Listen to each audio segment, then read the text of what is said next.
setting up your 2024 SEO goals. We're going to talk keywords, your top digital competitors, content calendars, and the rigor of staying on top of this. Stay tuned. You're going to learn something.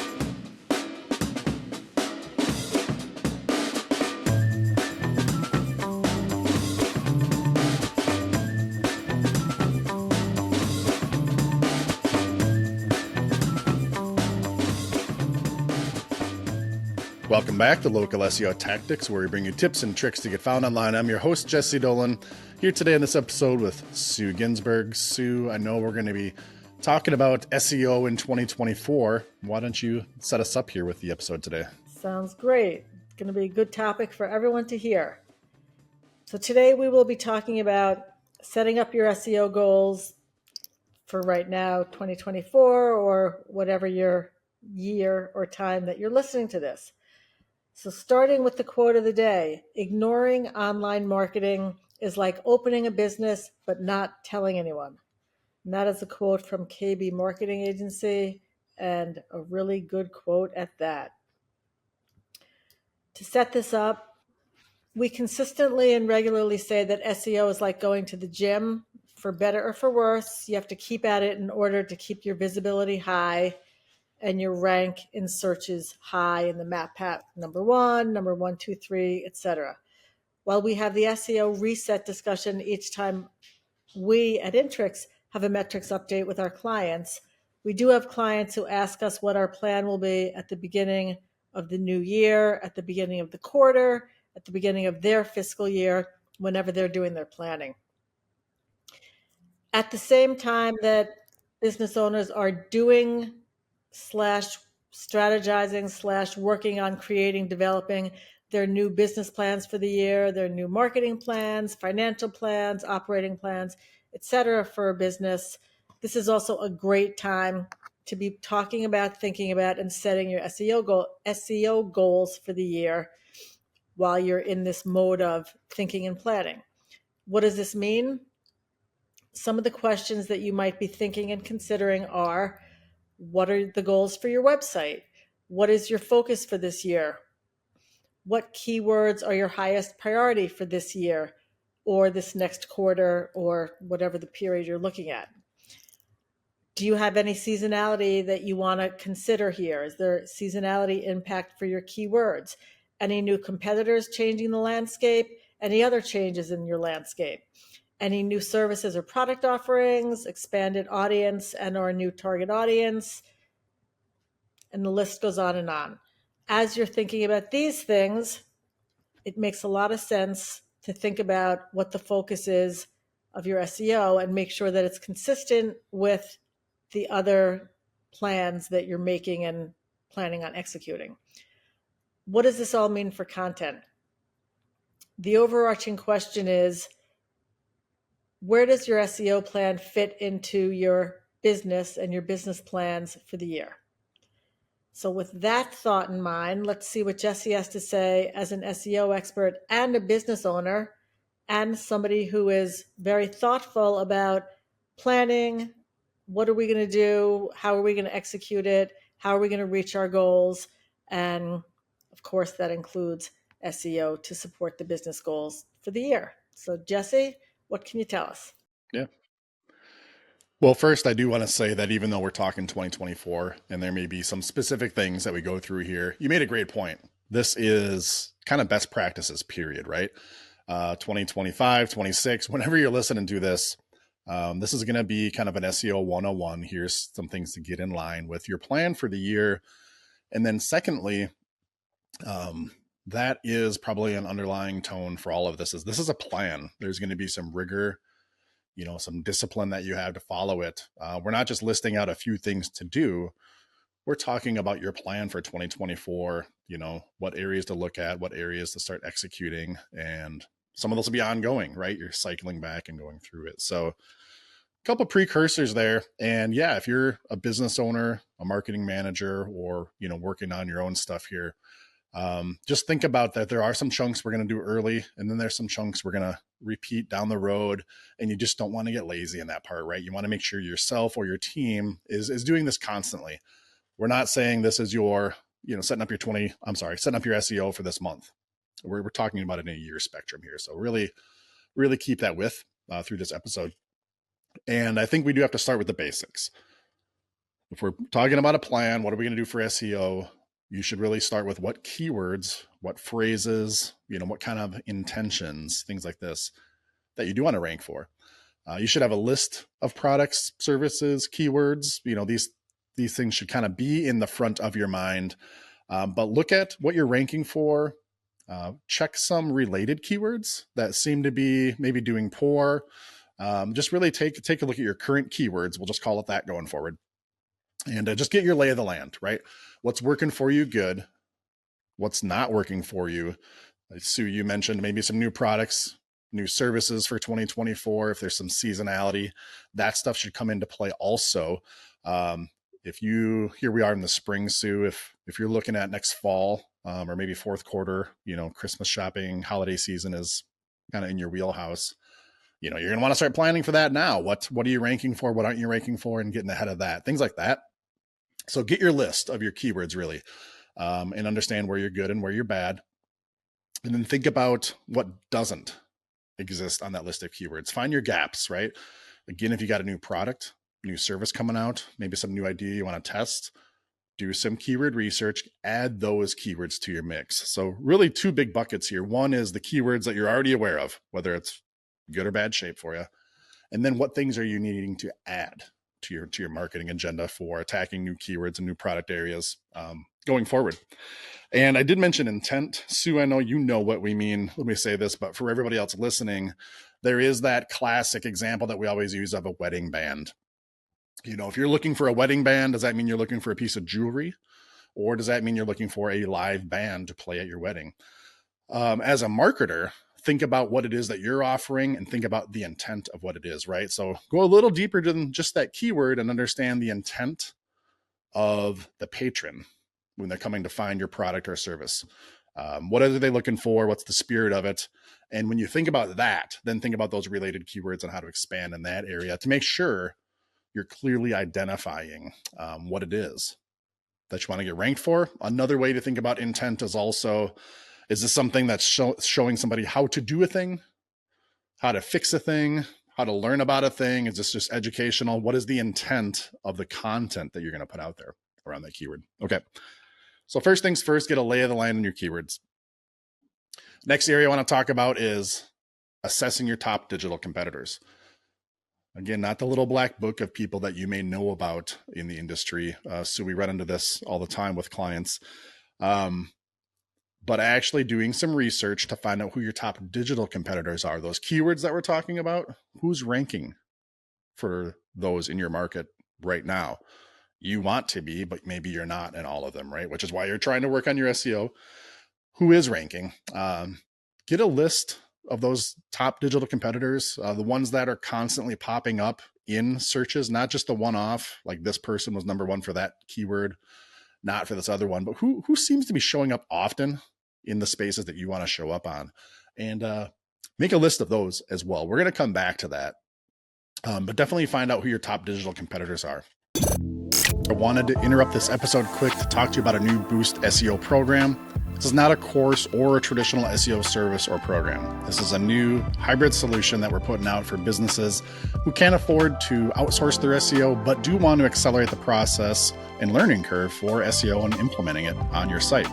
I know SEO can be a complex and confusing field of study and practice. I also know that if you've got a business, you need to be visible on Google and capture that local market. So SEO is extremely important. Often we see the problem is that businesses don't have the budget to hire professionals to do it, the time to invest into it, both, right?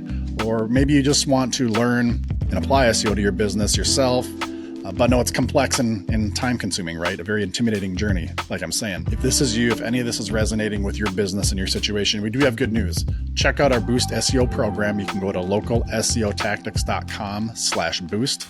We'll help you to develop your SEO plan, how to execute SEO, and be your mentor and guide along the way, along with a bunch of other cool stuff. It really is positioned kind of in the in-between space for people who do want to learn it, do have some time to invest, but not the money to have somebody completely do it for you.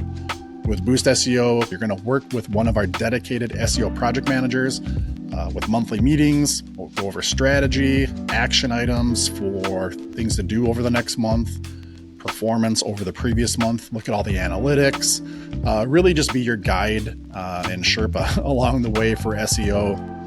In addition to that, we're going to use our power tools, right? We're going to guide you. We're going to show you our training videos. You can have our library, and we'll assign those to you to accomplish specific tasks that we work together on. But then we have our whole suite of SEO power tools and our talent, right? And our technical abilities. We're going to do all that front side stuff for you and share the information with you and show you how to use it. So yeah, we're going to tag team this with you and get you the results that you're looking for. And you're going to learn a lot along the way. If you think this is something that you're interested in, if this sounds important for your business, maybe something you can implement, check it out. Go to localseotactics.com/boost. Right now, here in March 2024, this is still in beta. We don't have a ton of information on the website. Most of the information that's out there is what I'm saying right now to kind of preview for everybody. So if you want to learn more, if you want to jump on board with it, or just put your name in there to kind of reserve a spot and see if you have some interest, go to localseotactics.com/boost and we'll be in touch. So yeah, you're going to want to do some searches and just find out again who your digital competitors are to take that into account. So, you know, who you're competing against. We'll circle back to it later, but we're going to try to glean some information off of those top digital competitors as well. And one great tool to use, if anybody knows or doesn't know about this, is Bright Local's search tool, where you can put in what you're searching for, where you want the search to be from, what city you want to be checking, not necessarily where you are. And it'll show the results as if you were searching from that city. And it will be agnostic. So it's not like it's you doing the search. It's just doing a generic search, which will give you really good insight into who's showing up for that keyword search from whatever city or market it is that you're putting in. So Bright Local has a great tool that you can use for this, and it's free. 100%. Highly recommended. You're going to want to check out the map pack listings, right? For where your Google business profile is or isn't ranking, or who the competitors are there. And then also the natural results under that. We're going to want to find out who is your top digital competitors, throw a few searches out there, grab that data. And actually, we'll just get into it now. What we're going to do with this, why is this important? We want to figure out what your top digital competitors are doing that you're not, right? So again, if you have 3 or 4 that just keep popping up and are ranking pretty good in the map pack, in the natural listings, do some investigation on their pages. This is a little bit of manual work, right? There's tools out there to do some of this for you, but at the end of the day, if you're trying to get a beat on this is knowledge. That's great to have in your head. Just take a look at these pages. What are we looking for? Are they full of images? Do they have videos? Is there a ton of text? Just look at them and try to say what is similar about these, because Google is showing these results because they favor them. These are dominant businesses in search. They're giving the best information. Like whatever all these reasons are, you need to try to read the tea leaves of Google, compare what they're doing in common with what you're not doing, and take that as well. So a couple things here that we're doing so far for 2024, right? We're definitely making sure we know what keywords we want to be ranking for our existing products and services. What else is coming on the pipeline? Let's take a look at our top digital competitors to see what they're doing on their websites and how they're ranking compared to ours. Also, look at their keywords too while you're in there. What products and services do they have? Are they going after some keywords by pages on their website that they're not ranking for? Just kind of learn their strengths and weaknesses and what they are and aren't doing, and really try to glean as much information off of them as possible. Leads us to our next thing that we're going to, go ahead, Sue.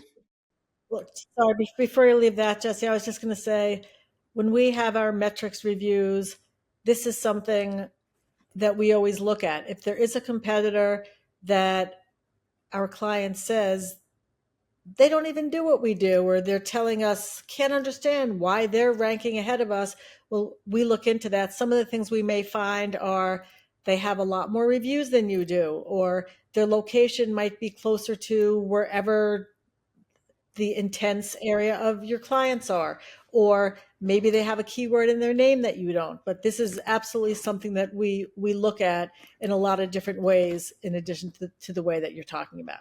And there we could go down, 30 different things to look for. We're not going to do that in this episode to keep it as, brief in that regard as possible. But so you're hitting on some great examples. And at the end of the day, there is going to be something, that they're going to be doing that you're not. And that's just it. We want to find that. We want to really look at that and study that hard. So now you've got keywords, now you've got competitive information, and we need to basically put all that into some type of a content calendar. There's really, if we distill it down, two big buckets of things to put your website to-dos into. One of them is going to be fixing anything technical, right? That's broken immediately right now. If you've got broken links or wrong text, just whatever it is, you want to get your website up to speed. Let's presume you've already done that. And now we're looking at moving forward for your content calendar. You've gleaned some information from those competitors. You've identified which keywords you need to work on. Now we need to start producing and optimizing and creating more content for your website. If you're chasing new keywords or growth goals, whatever it is, more content is going to be better. We don't want to just blindly put out content. We don't want to just dump a bunch of AI generated crap content. That is not what we mean. But if you have a page on your website, or maybe you even don't, right? But even if you have a page and it's just not ranking in Google, there's a problem with that content in some way, shape, or form. So we're going to have to modify it or produce new content if that page doesn't exist. Now, how much you can do is going to be completely up to you with your bandwidth, with your resources, with the scope of what needs to be done. But you need to develop some type of a calendar and chip away at it. With ChatGPT or other AI-based tools, it's even easier to create content nowadays. We don't recommend just using straight up AI content on your website at all. But the way we try to phrase it up is it's a lot easier to edit a piece of content that maybe AI has created that didn't create one yourself, right? From a time and energy standpoint. So don't be bashful about using AI assistance to generate new content, but always make sure that that human magic is sprinkled on, right? That you're still curating that page, maybe grabbing some of the content that chat or something else may produce for you. But think about how long it's going to take to create or revamp a page or these pages on your website and get some kind of a calendar going. We would love to see you putting effort into this every month. Now, there's some stuff you're going to want to do right now today. There's some stuff you're going to want to do, third quarter this coming year. And there's some stuff you don't even know that you need to create yet, because as you go through this, iterative process in August, you're taking a look at what's working, what's not. You may think of a new page that you need to create at that time as well. So don't get overwhelmed with the amount of content. You're going to want to have some kind of a list of content and pages to create and revamp. Get some kind of an order to it and start chipping away. Block off in your calendar. If you want to batch these and do multiple, or if you can only do 2 hours a week, 1 day a week, whatever's going to work good for you and work good for your schedule. One of the big challenges that we see is people just not having that discipline and rigor to continually do it. Always a good push on the front side. It's always easy when we're motivated and energized to work on something like this. But really, one of the key secrets for ongoing SEO success is continually looking at your content, continually working on your content calendar to improve, update, and create this, because nothing out there in the marketplace stays static. Even if you have a great page ranking good today and you put it out there and just ignore it, in 6 months, one of your competitors may have outflanked you, right? You bumped them from the first spot. Now they're coming back and they updated their content. And now they're back there as well. So having a content calendar, having this disciplined process of creating and revamping your content on an ongoing basis was always going to give you that spot to put the time and energy into doing these things. In this example here, I'm making the assumption that you're going to need to create new content. But again, you get down the line, you keep that same space in your calendar and reserve it for optimizing and modifying your existing content that maybe isn't ranking as good now as it was before. So just a little double dip benefit there from you from a content calendar standpoint.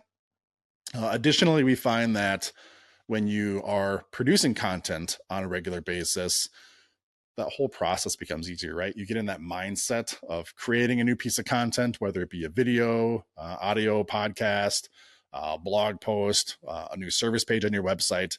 You can create content in many ways for your website and digital marketing. But once you're in that mode, it becomes something that's easier to get back into, especially if you're batching it. And when those little things come up, they don't seem, so difficult to do, or you don't put it off as much when you know next week or next month you have that time already allocated towards it. If you are doing this yourself, all that applies. If you are managing a team or delegating this out to other people, same thing there. Have some kind of content calendar, have tasks or some way that other people are accountable for this, some kind of meeting to wrap it up. And I probably seem like I'm hammering on this point because I am. If there is something that falls short, it's just not abiding by this, right? And just skipping it. We can be guilty of it ourselves, Sue, for this show. Anybody who's listening or watching knows that we're not always consistent, right? So kettle calling the pot black a little bit here, preaching the choir, whatever it is, cobbler's kids, not having shoes, things like that. This is one of the most challenging areas of your ongoing SEO and any SEO plan, regardless of the year, is your content calendar, content creation, content optimization. Can't say this part enough. Last bit on content calendar. Sorry, Sue, let me finish this thought and please add on. I see you wanting to talk, my bad. Is have some kind of a funnel, some kind of a notebook, some kind of repository for those future ideas. These things are going to pop into your mind at all hours of the day, driving down the road, in a Zoom meeting when you should be paying attention, but some piece of content idea pops in your head, whatever it is. Have a spot where you can collect these ideas, save them for later, and then work on them, because often the hard part about creating content is like you don't want to just regurgitate something or sound too salesy. So whenever you get a story, an angle, an FAQ, a question to answer, like whatever it is, jot that down, have a notebook somewhere. And then when you get into your content creation mode or content calendar mode, make sure you're bringing that into those ideas and topics type list to help match that up with, the keywords, the phrases, or the technical side of your content calendar. What were you going to say, Sue? Well, I just want to underscore something that you're saying, which is to be continually thinking about, looking at whether it's you have a note on your calendar every Thursday afternoon, take a look.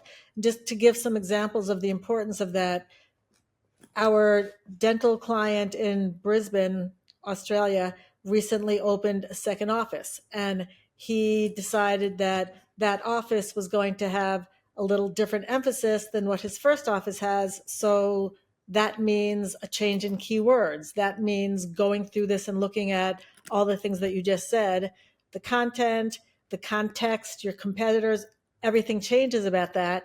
And we're working with him to get that new office to rank high for different things than what his first office is ranking for. You got to pay attention to that. Same thing, we have a client just launched a new product. Well, new product, new target audience, new everything.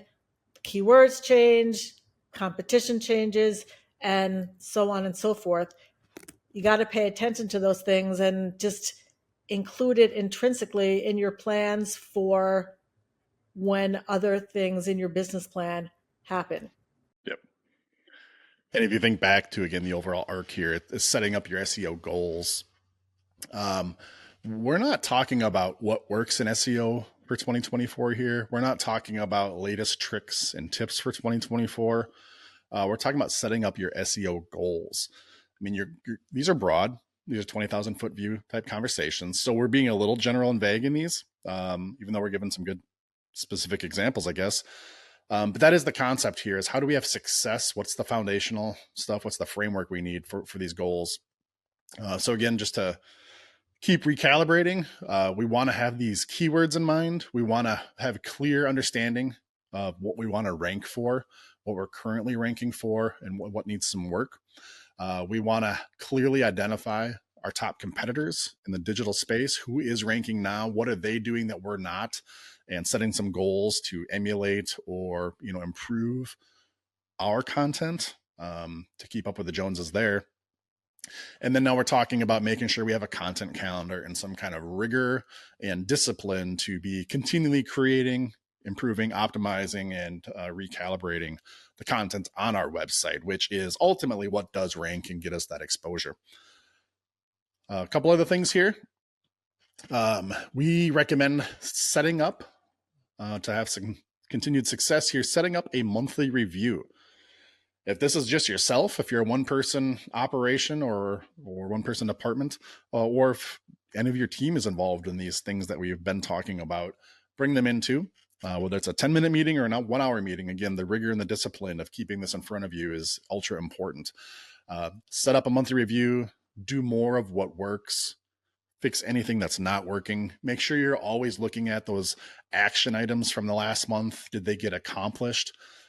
Often we can just come up with ideas that sit in the ether, for these types of things. Like, yeah, we need to do that page. Yeah, we need to rewrite that article, whatever it is.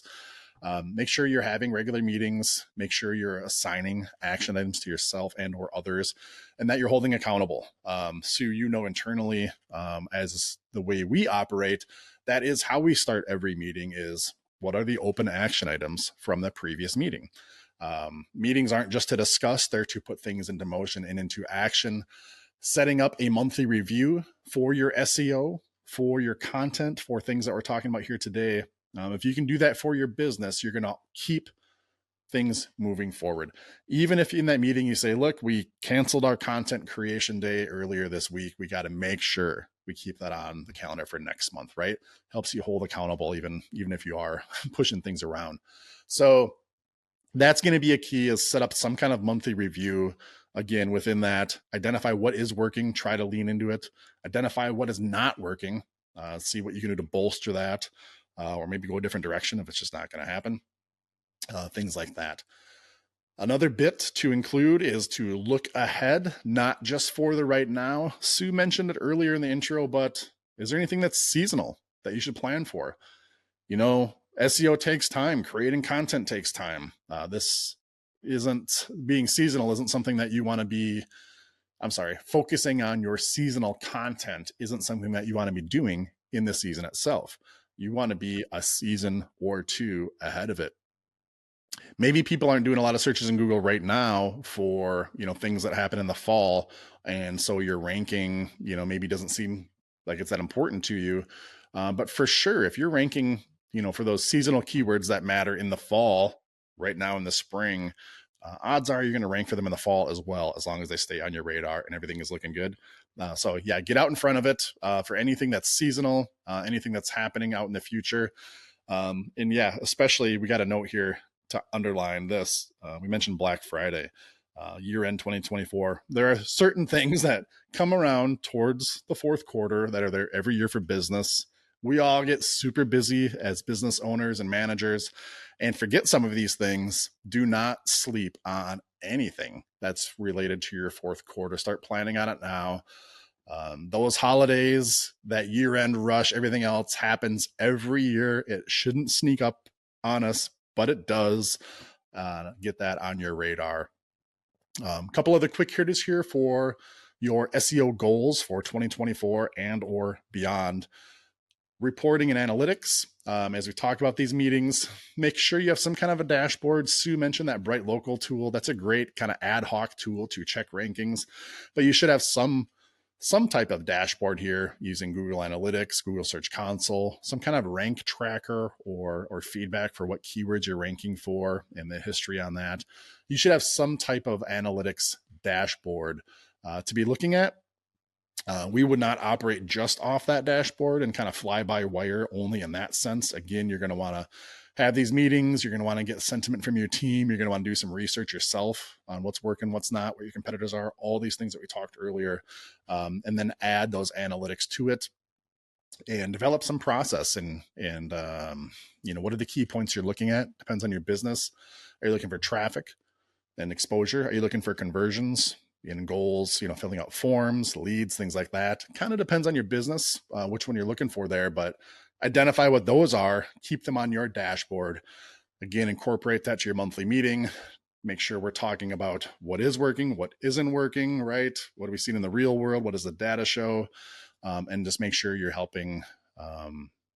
Make sure you're using all that to help guide your decisions on that content and what you're doing next and the action items for the coming month.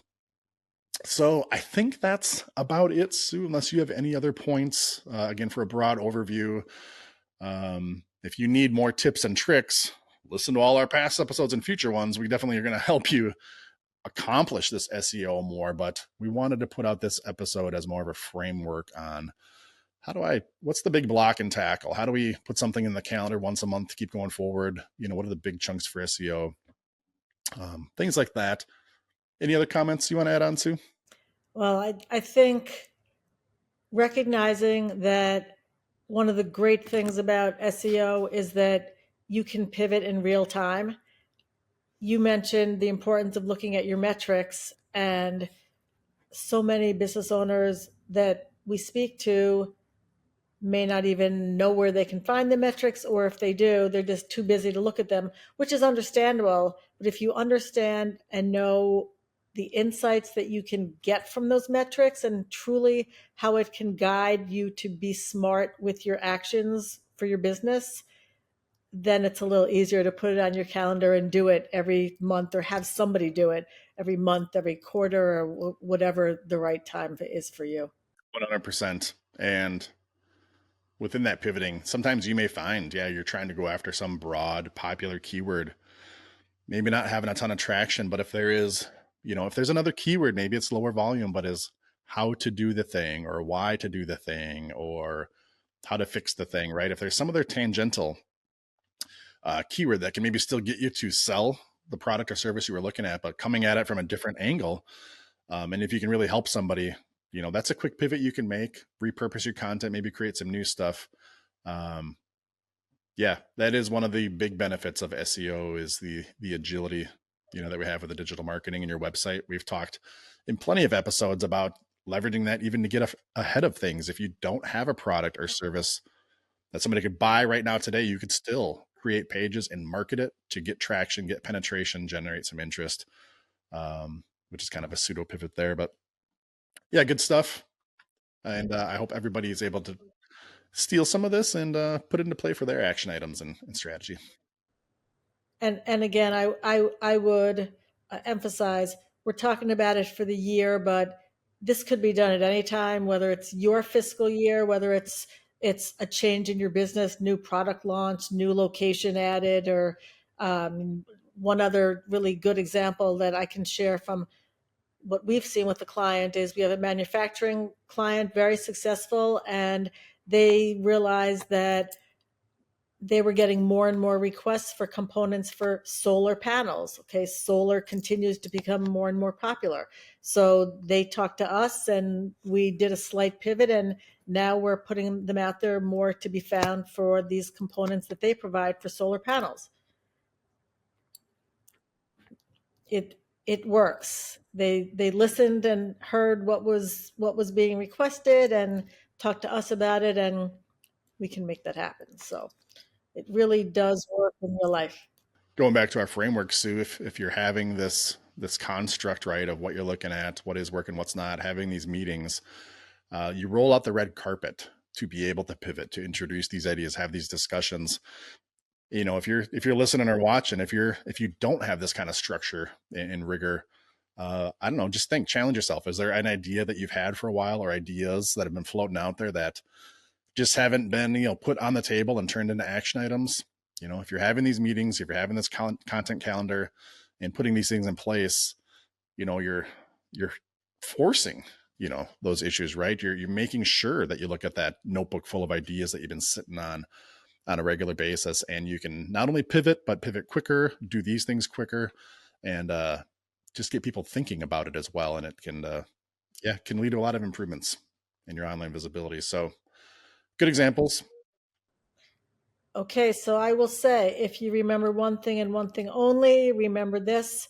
It's all about being intentional with your SEO, including it in your planning process along with the other elements of your planning process, and recognizing that the focus of SEO can change in real time at any time, and having a reset can happen and help keep your business strong, expand your business, strengthen it, whatever.